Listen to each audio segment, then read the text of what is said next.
we are going to take a look at signings. So we've got our contract all finished here and we are ready to send it for signatures. So the next step that we would need to do is we need to send it to Authentisign. We're going to click on this little pen up here in the top right hand corner. And then what it'll do is it'll come into this section here, which is your Authentisign portion. So once you're done this and you hit next, it will automatically send this contract to whoever you have as your signer in your transaction. So for right now, the very first step of this process is to add your participants. So from the transaction, you're going to add Johnny Test. That's my buyer. So I'm going to select him, and now you're going to see that he is right here. Okay. So we've got Johnny Test here. All of his information is there. I put my email there just to kind of show you how this is going to work afterwards. But the first thing that I'm going to do is I'm going to click on Tools, because that's going to give me all of my different options here for where I need to drag and drop signatures and all that kind of stuff. So scrolling down, what you'll see is this is auto-populated in his initial into the buyer's initials portion here. Now I want to make sure that I am looking at every single page and making sure that each page has an initial on the bottom of it. So we got one there. We definitely have one there. Yep. There's one at the bottom of that page. So then we also have one here and one here.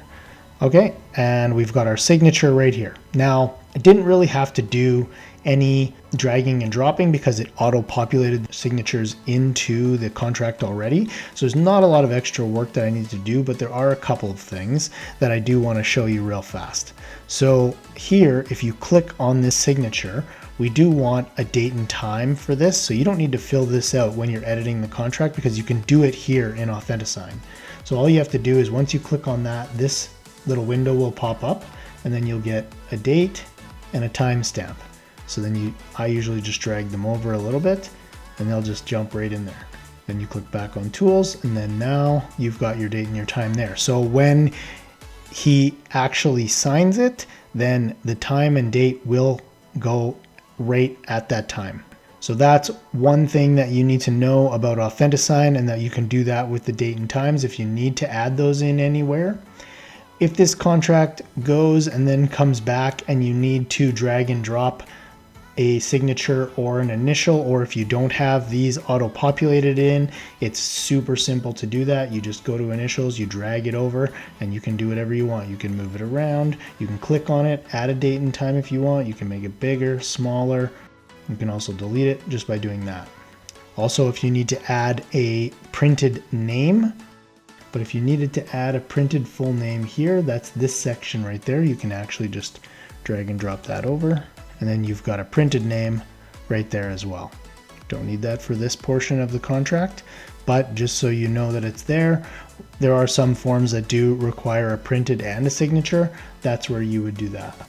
So this contract, I think, is pretty much ready to go. And also same thing with signatures. It's just a drag and a drop, same thing. If you needed to move that from here to there. Now, just to show you one more thing before we send this contract off for the actual signing, down here, you've got your markup. So if you're going back and forth with the contract at some point and you need to strike something out and get initials on it or anything like that, for example, let's say we sent this contract out and the price was countered at a certain price and we arrived at, let's say, $1 million. Okay, so we were at $895, the property was 1.1, but we agreed on 1 million. So if he sends it back to me and says, okay, well, we're going to accept $1 million, so you make the changes and get it initialed. So what I would do is I would get my already signed contract, I'd get it back into Authentisign, I would take my line and just cross this out like that, and then I would take a text box, add it right here, and then I would put in 1. So then I would take my text box and I would just add that right here, and then I can type in my 1 million whatever dollars there and it's ready to go. This is obviously more than $1 million, but You know what I'm saying? Once this is done, then I would drag and drop my initials right there, or my client's initials, and then I would hit next, and then that would send that off for signatures. I'm just going to take these away just because I wanted to show you how that worked.